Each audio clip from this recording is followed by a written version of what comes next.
English Basic Practice Day 8. How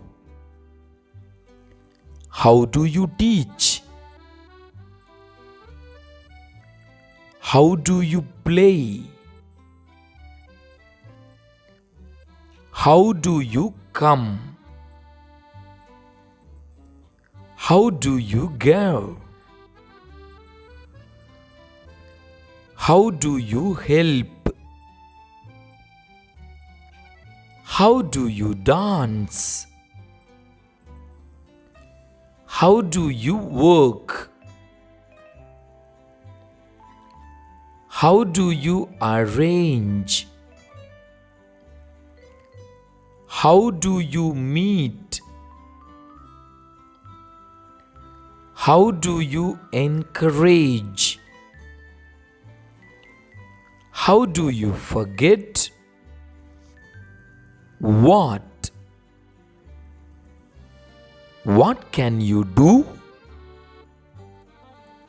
What can you achieve?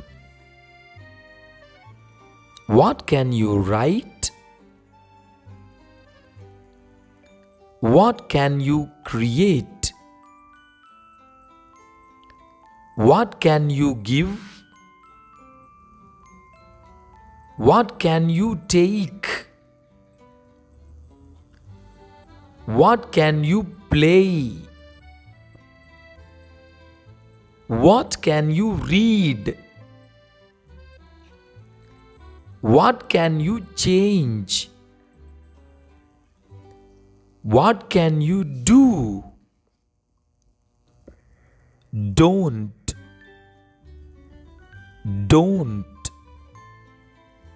Don't you take? Don't you play? Don't you sing?